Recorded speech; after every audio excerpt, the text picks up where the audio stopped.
Muy buenos días chicos, ¿cómo están?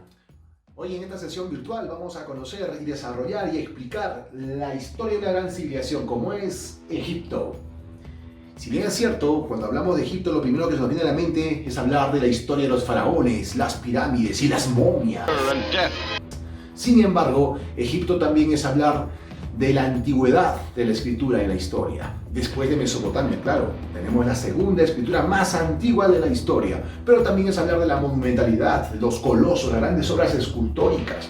También es hablar de las ciencias, cómo se usó las matemáticas para desarrollar las grandes obras de ingeniería hidráulica. También conoceremos cómo se elaboró el primer calendario solar. Así que síganme. 1-0. Bueno, y para ir a conocer la civilización egipcia, primero teníamos que hacernos una pregunta. ¿Dónde podemos ubicar esta gran cultura? Obvio que esta cultura se encuentra ubicada en el continente africano, ¿no? Como estás viendo en este mapita, la vez pasada hablamos de la parte de acá, hemos hablado de Mesopotamia, ubicado en el Medio Oriente. Pero si tú quieres ir a Egipto, te tienes que ir a la parte de este continente. Todo este continente es África. Tendrías que irte a la parte noreste. No te vas a ir a la parte noroeste, ¿eh? La parte noreste. Acá está presenciada justamente por el gran río Nilo. Profesor, ¿ese río es el más largo del mundo? No, el río más largo del mundo, hijo mío, es el río Amazonas y se encuentra en el Perú. ¿Y el Nilo dónde queda, profe? El río Nilo sería el segundo río más largo del mundo. Profe, ¿y tiene regiones esta cultura como los mesopotamios? Sí, tiene dos regiones. Justamente vamos a hablar de las regiones y cómo fue poblada por los grupos étnicos. Vamos, Egipto, estudiante Mendel, mira, Egipto tiene dos regiones, el Bajo Egipto y el Alto Egipto. El Bajo Egipto, si te das cuenta, se caracteriza por que está conformada por el delta del Nilo. Se caracteriza por ser tierra fértil, mucha humedad, ¿no es cierto? Desde la ciudad de Memphis hasta la desembocadura en el Mediterráneo. Y el Alto Egipto viene de Memphis hacia la parte sur. Pero eso quiere decir que te vas a las partes altas. Alto Egipto, zona alta, zona montañosa. Le llaman la región del valle. Región del valle, sí, es un valle angosto. Obvio, donde hay un río hay un valle, pero el valle es angosto. Se caracteriza porque es una zona seca, una zona árida, como ves por todos los sectores que está por acá, ¿no es cierto? Solo el valle está alrededor del río Nilo, ¿no? Te diriges así hasta el sur, hasta el sur de África. Obviamente el río Nilo se origina en un país llamado Uganda, en dos lagos, Alberto y Victoria. ¿Cómo fue poblada, profesor, Egipto? Egipto fue poblada por una variedad de razas. Por ejemplo, sigue acá mi cursor, mira mi cursor. Acá está mi cursor, acá está mi cursor. Te vas a la parte sur. En la parte sur hay una raza llamada justamente los camisitas de Abisinia, eran de raza negra. Pero también estaban los camitas de Libia, del desierto de Libia, que eran medio morenos, medio morochos. Pero también estaban los famosos semitas, que llegaron de la parte oriental, de la raza blanca. Y del sur también posteriormente llegarán los famosos etiopíes. ¿Tú te imaginas esa fusión de negros, morenos y blancos? ¿Qué habrá salido, no? Esa es la raza egipcia. Es una fusión, es producto de un mestizaje. Estos fueron los primeros pobladores. Los camitas de Abisinia, los camitas de Libia, los semitas y los etiopíes. Muy bien, sigamos. Ahora, profesor, toda historia tiene una evolución histórica. Nos vamos a basar en la siguiente evolución histórica. Como toda cultura, Egipto empezó primero poblándose, los primeros pobladores. Luego viene el periodo antiguo o menfita. Luego viene el periodo medio o tebano. Profe, hasta acá una preguntita. ¿Y por qué le llaman menfita o tebano? Menfita porque la capital más importante en esos tiempos era Memphis. Tebano porque la capital era Tebas. O sea, profesor, ¿Egipto tuvo muchas capitales? Sí, de acuerdo al periodo. Posteriormente viene el periodo más importante, el periodo nuevo o apogeo. Acá la capital seguía siendo Tebas. Y posteriormente viene el periodo de la decadencia o periodo saíta. Hacemos un resumen breve, alumno Mendel, estudiante Mendel. Por lo general este tema a veces no llega. Vamos a hacer un resumen preciso. Los primeros pobladores ya lo sabes, ¿no? 4000 años antes de Cristo había sido poblada esta región de África por los famosos camitas, semitas y los famosos etiopíes. Posteriormente se forman las tribus van evolucionando, se conforman grandes aldeas y se forman grandes provincias llamadas nomos. Cada nomo tenía su nomarca, ¿no? Tenía su gobernador. Y estos nomos empezaron a enfrentarse constantemente hasta que surgió un rey que los unió. Unió la parte del Alto Egipto con el Bajo Egipto. Este fue el primer faraón llamado Menes, 3500 años antes de Cristo. O sea, el primer faraón fue Menes. Vamos a dar paso ahora al periodo antiguo o menfita. En este periodo, obviamente, la nueva capital era Memphis, ¿no? Hoy en día tú te vas a Egipto, te vas a ir al Cairo, su capital, antiguamente llamada Memphis. Lo había considerado así esta capital el famoso faraón llamado Sócer. A la vez Sócer es recordado por su tumba. Es una tumba peculiar, es la primera pirámide en la historia. Es una pirámide escalonada, ¿no? Se llama la pirámide de Saqqara, es la primera pirámide de la historia. Obviamente que este faraón no quería ser olvidado, así que lo mandó a construir una altura monumental, ¿no? Por eso dicen que los egipcios tenían el sentido a la eternidad, es que no querían ser olvidados en la historia. Pero para ello tuvo que buscar un autor intelectual que sea capaz, ingenioso, arquitecto, el primer científico que tuvo Egipto, llamado Imhotep, ¿no? ¿Cómo se llama el primer científico de Egipto? Imhotep. Y va a ser considerado una divinidad más adelante por muchos egipcios.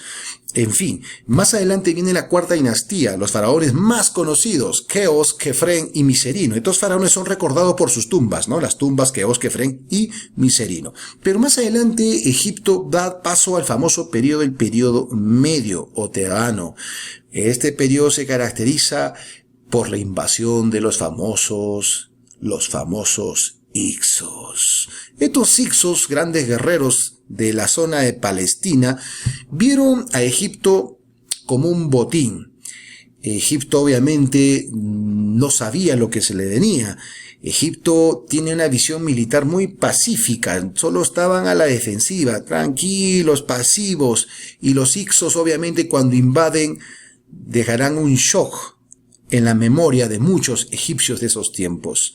Un shock porque va a tener que cambiar, a partir de ello cambiará su visión militar para adelante. Los Hicsos habían introducido una variedad de elementos que traumaron a los egipcios, como por ejemplo introdujeron la rueda, introdujeron el caballo, introdujeron el hierro.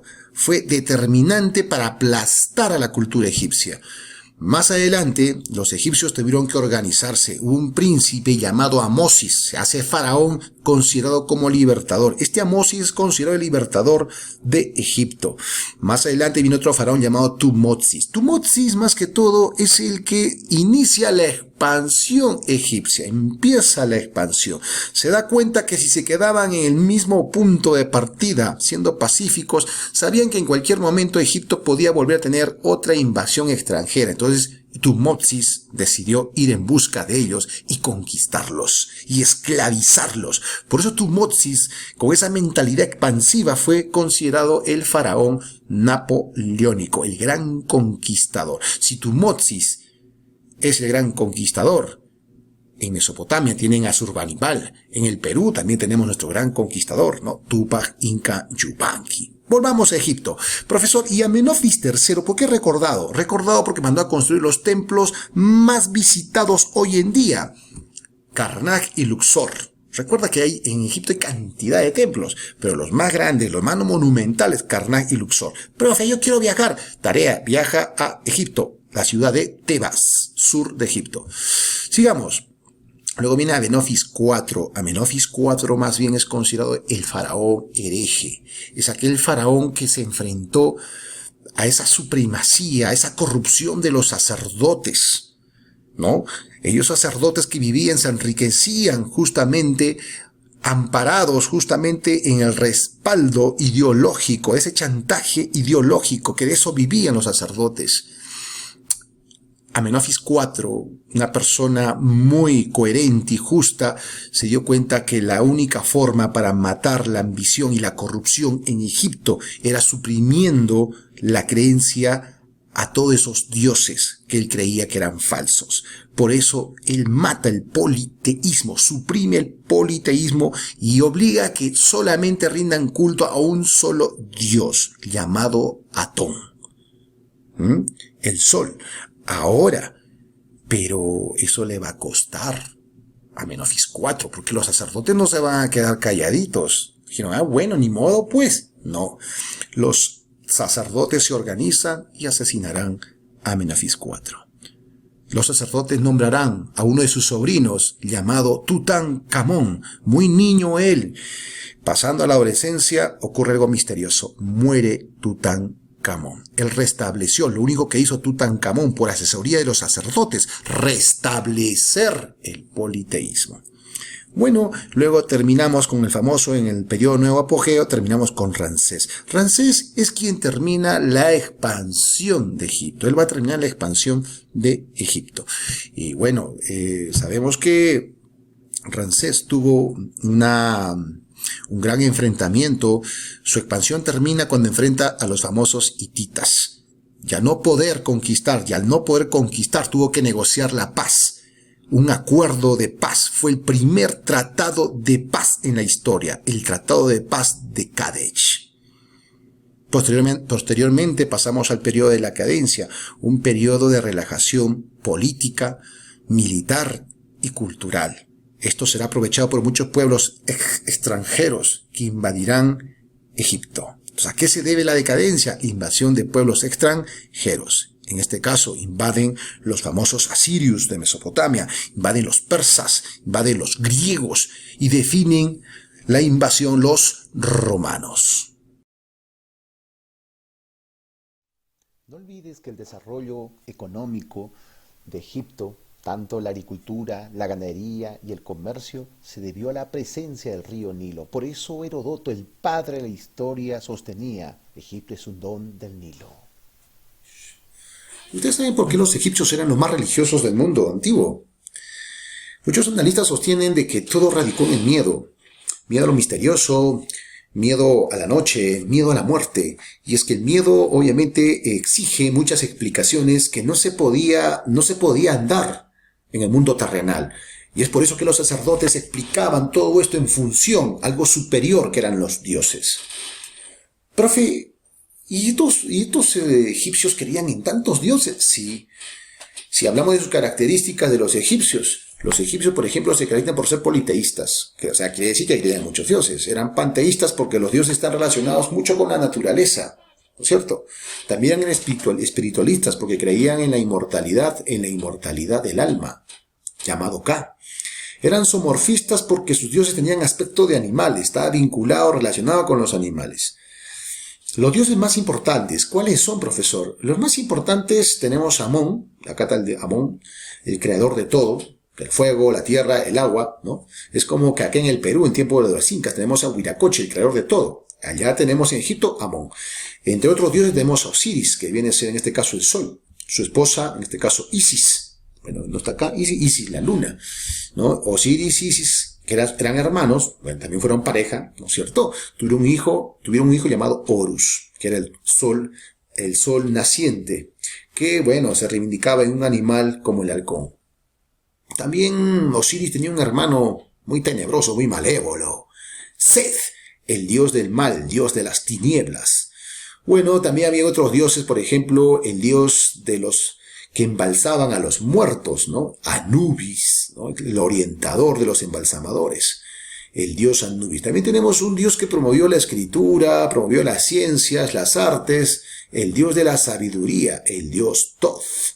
Bueno, en fin, y muchos dioses más. ¿A quiénes rendían culto los egipcios? Los egipcios rendían culto a los muertos, a los animales y a los astros. Por ejemplo, ¿por qué rinden culto a los muertos? Porque creían en la vida después de la muerte. Ellos saben que después de muertos había una segunda oportunidad de vida en el tribunal de las almas. Pero para eso, para tener la vida, había que conservar el alma. Una vez muerto había que conservar esa alma llamado Ka. Y para conservar el alma había que proteger al muerto, había que cuidar al muerto. ¿Cómo? Embalsamándolo, ¿no? Momificándolo. ¿Cuáles eran las técnicas de momificación? Primer punto. 1. Primero que tenían que reducirte. Para reducirte tenían que sacarte la masa encefálica con un gancho. te chupaban tipo tubito, te sacaban toda la masa encefálica, sacaban las entrañas de todo tu cuerpo, excepto el órgano, el corazón. Porque recuerda que el corazón no se podía tocar. El corazón era extraído por Anubis, obviamente, en el Tribunal de las Almas. ¿Ok? Listo. Procedimiento 2. Tenían que, en este caso, conservarte en una solución de sal, ¿no? Llamado natrón, por 70 días aproximadamente. 70 días hasta terminabas charqui, maldito, ¿no? Imagínate, y luego te braseaban con unos aceites vegetales, ¿no es cierto?, para que la piel se haga un poco elástica. Y luego empezaban tercer punto, empezaban a la momificación, que empezaban desde tu dedo, de tus dedos, y empezaba la famosa momificación.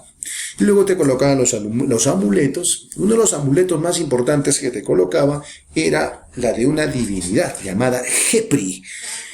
Hablar de Jepri es hablar del escarabajo. ¿Por qué era tan importante este animalito o este dios? Porque creían que era el protector, era quien te iba a proteger en el camino, en el viaje hacia el Tribunal de las Almas. Ah, profesor, entonces, ¿qué simbolizaba el escarabajo como amuleto? Significaba la resurrección. Rostamón. ¿Por qué se caracteriza el arte en Egipto? Hemos visto que cuando uno empieza a ver las grandes arquitecturas, empieza a ver las esculturas en Egipto, lo primero que se nos viene a la mente es ¿por qué tan inmenso, no? ¿Y por qué siempre representan animales? Recuerda que los animales están vinculados con las deidades. Quiere decir que el arte mayormente lo vinculaban con la religión, con un sentido religioso. Lo vinculaban con el aspecto monumental de grandeza. Eso simboliza superioridad ante todo. Y otra característica era el sentido de eternidad. Estas divinidades querían mantenerse en el tiempo. Como hemos mencionado, las máximas expresiones artísticas son la arquitectura y la escultura. Vamos a hablar de la arquitectura. Por ejemplo, cuando hablamos de arquitectura, es obvio que vamos a hablar de lo monumental, lo religioso y el sentido de eternidad, obvio. Pero hay que hablar de dos obras, ¿no? ¿Qué obras representaron en su arquitectura? Tanto las tumbas y tanto los templos. Chicos, miren acá. Las tumbas más conocidas en Egipto son las que tú ves acá. Las mastabas, las pirámides y los hipogeos. Recuerda que primitivamente, estas son tumbas, primitivamente empezaron a existir lo llamado los espeos. Profe, yo no veo ni un espeo acá, no hay un espeo. Los espeos son una tipo casa, tipo mastaba, tipo habitaciones, donde se colocaban a los difuntos momificados. Eran tumbas populares, pero paralelo a las tumbas populares estaban los famosos espeos. Digo, las mastabas, disculpa. Las mastabas eran también un tipo de recinto funerario que tiene esta forma, una pirámide, una forma piramidal, pero escalonada, digo, una forma piramidal pero cortada. Se llama pirámides truncadas. Esa es una mastaba, ¿no? Donde se encontraba también, obviamente, los sepulcros. Profesor, más adelante las mastabas obviamente van a evolucionar y se van a convertir en las famosas pirámides que conocemos. Hoy en día te vas a Memphis, vas a conocer más de 50 pirámides. Las más conocidas que conocemos son estas que están acá, la de Keops, Kefren y Miserino. La más grande, la de Keops, ¿no? Perteneciente, estos padre, hijo y nieto, pertenecientes a la cuarta dinastía, faraones que mandaron a construir, obviamente, sus respectivas tumbas. Pero hay una pequeña diferencia, sí, es obvio el tamaño. Keops, que de alguna manera mide 146 metros de altura, su estructura exterior está conformada por sillares de caliza, a diferencia de Kefren, que aparenta ser grande, ¿no? Aparenta ser grande, pero es mediana, ¿no? Tiene 143.5 de altura. Está revestida con granito rojo. Y bueno, y a diferencia de Miserino, que la más pequeña tiene 65 metros de altura, que está revestida con granito rosado, ¿no? Obviamente, esta tumba estaba encaminada hacia la más bella, pero quedó en su proceso. Luego vamos a conocer los famosos hipogeos. Los hipogeos eran tumbas, si te das cuenta, son tumbas que se encuentran al borde o a orillas de las montañas. Estos hipogeos, ¿dónde hay montañas? ¿Bajo Egipto o Alto Egipto? En el Alto Egipto, profesor. Por lo tanto, los hipogeos se encontraban en el Alto Egipto, al borde de las montañas. Una vez llegó la pregunta de admisión, decía, ¿no? En la época de la cultura egipcia, tenían la costumbre de enterrar a sus muertos debajo o al borde de las montañas. Este tipo de tumbas se denomina alternativas, espeos, mastabas, pirámides, hipogeos. ¿Cuál es la respuesta? Hipogeos, obviamente, ¿no? Ahora, ¿ves los templos acá? Tenemos dos tipos de los templos más conocidos. Yo te dije que los egipcios son los más religiosos, o sea, hay una cantidad de templos, pero estos son los templos más conocidos que se encuentran en la ciudad de Tebas, o sea, en el Alto Egipto. El templo de Luxor y el templo de Karnak, ¿no? Así que tarea visitar estos dos templos en la ciudad de Tebas. Ahora vamos a hablar de la escultura. ¿Ven esta imagen? Ubíquenme, estoy por ahí paseando por Egipto. Listo. Profesor, ¿con qué finalidad hacían escultura? Netamente religioso, representar a sus dioses. También obviamente era monumental por la grandeza, ¿no es cierto?, estas figuras, y también tenía un sentido de eternidad, no lo olvides. Profesor, las esculturas más conocidas está acá. La más conocida es la Esfinge de Giza. Otra obra son los famosos colosos. Las obras, estos son los colosos de Menón, que son de 18 metros de altura. Representan al faraón Amenofis III. Profesor, este es el escriba sentado, el secretario del faraón, ¿no? Vamos a hablar de la Esfinge Giza. ¿Qué cosa es la Esfinge Giza? En sus tiempos, el nombre original era Sheshonq, significa imagen viviente. ¿Cuál es la función de esta Esfinge de Giza? ¿No? Su función era proteger obviamente el cementerio. Era un cementerio todo eso. Su función era proteger la necrópolis de Giza. ¿A quién representa, profesor? Esta imagen representa al faraón Kefren.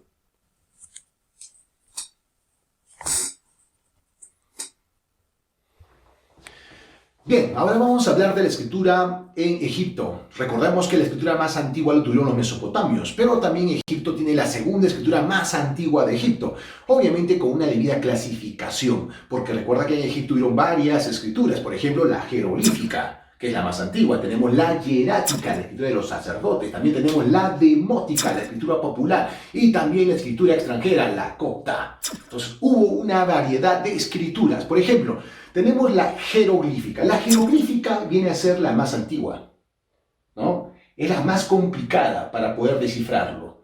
¿En qué se demoró Francisco Champollion, este egiptólogo? Su demora, la complicación en descifrar es que obviamente él se centró en mucho que descifrar que la escritura pensó que ella iba a ser de manera horizontal. Todos escribimos de manera horizontal, pero el problema es que la escritura jeroglífica tenía un detalle. El secreto era que se escribía de manera vertical y horizontal.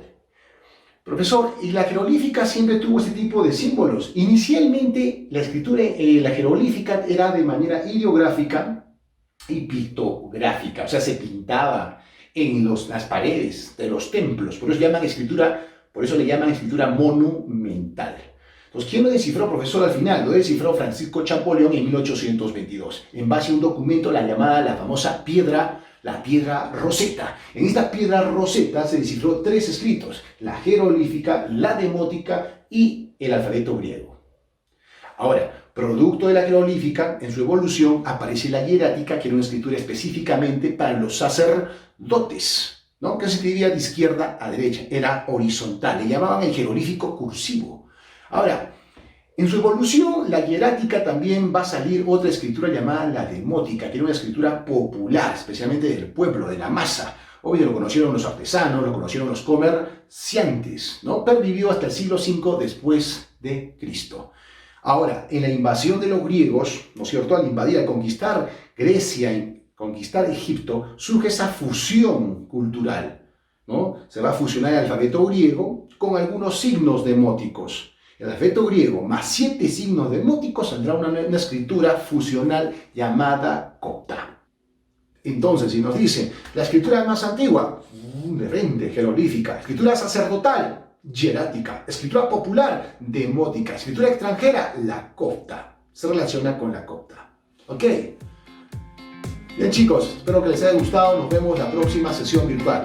Cuídense.